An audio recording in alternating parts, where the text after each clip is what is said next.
By the second month, there's quite a lot of violence happening. Houses are being bombed. Um, Martin Luther King and Rosa Parks are getting numerous death threats every single day. And then at some point, Martin Luther King's house is bombed. And his wife is actually in the house when it happens, but she hears the thump of the bomb land on the door and she's able to run to the back of the house and escape the explosion. And my understanding is that at this point, as this white violence is really escalating, that a lot of African Americans are they're thinking seriously about arming themselves. And at this point in time, you mentioned Ella Baker earlier, Ella Baker and some other figures up in New York. They see that Martin Luther King has been able to sustain this nonviolent protest for a couple months, but they're worried that at this point things are getting really intense. And they're not sure, they keep hearing stories about African Americans arming themselves, and they're not sure if he can maintain the nonviolent resistance. And so they send kind of a world renowned expert in nonviolent resistance down to Montgomery named Bayard Rustin. And he becomes a really important figure in the Black freedom struggle and becomes somewhat of a mentor to Martin Luther King and a strategist for the movement. Can you tell us who Bayard Rustin was and what his role was in the Montgomery movement? Well, once again, he's a long distance freedom fighter, and he's best known for his peace activism, for his commitment to non-violent civil disobedience. He was arguably one of the most knowledgeable individuals about tactics and strategies and philosophy. Um, and so he exercises a lot of influence, especially over King's sort of evolving commitment to nonviolent civil disobedience, because he had sort of a kind of understanding that superseded King's at that point, obviously, and so he's absolutely huge. He helps to solidify in a lot of ways that philosophical as well as strategic and tactical commitment to nonviolent civil disobedience. I think what's often, I think, not adequately understood is that nonviolent civil disobedience is indeed a tactic, a strategy, a philosophy, and that alongside that, there's an equally important tradition of self-defense, of self-reliance, and uh, African Americans, like most rural people, had guns, had knives, they were armed. And so the notion of self-protection, of self-defense, is quite common.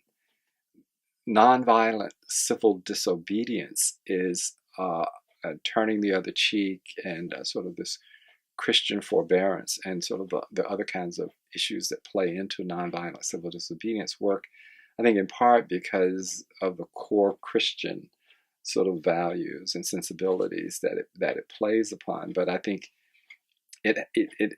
it's not, as some people like to suggest, sort of natural or inherent. It's a learned sort of philosophy and set of behaviors, and because everybody could not practice it, and everybody could not you know you know be nonviolent in the face of sort of like opposition in public. Someone throw spit on you, someone kick you, then you can't fight back. I think that's a certain kind of strength, a certain kind of commitment that a lot of people didn't have. And so if you don't have that, then this isn't the place for you. And so I think people need to understand sort of the depth of commitment, and sort of the extreme sort of philosophical and sort of deep moral and ethical sensibility that informs sort of nonviolent civil disobedience. Uh, but Bayard Rustin was widely acknowledged to be a very, very powerful and important voice for nonviolent civil disobedience. So his influence on sort of that tactic, strategy, and philosophy and how it plays itself out in Montgomery is huge. So Bayard Rustin heads down and meets with Martin Luther King, and he becomes a mentor and a strategist, but he's also a gay man. And what does that mean for him personally to be a gay man in the movement? How does that affect the way that he's seen by King, by King's colleagues? How does that affect the role that he is going to play? It's a complicated question. I think because of the skill and brilliance that he brings, this is what people emphasize. This is what people gravitate to. But there is a certain degree of controversy associated with him because he also had sort of at some point a sort of a morals charge and all this other kind of stuff. So the enemies of Rustin and the enemies of the movement would often use this. But I think he understood sort of the politics. He understood the centrality of the kind of sort of nonviolent civil disobedience, what it could do for the movement, and he understood how to translate that into sort of tactics and strategies. So this is, I think, the contribution. I think he understood that people would respond to him in all kinds of ways based upon a certain kind of notoriety, and that was something that he had to deal with. But I think ultimately what was most important, and I think people had to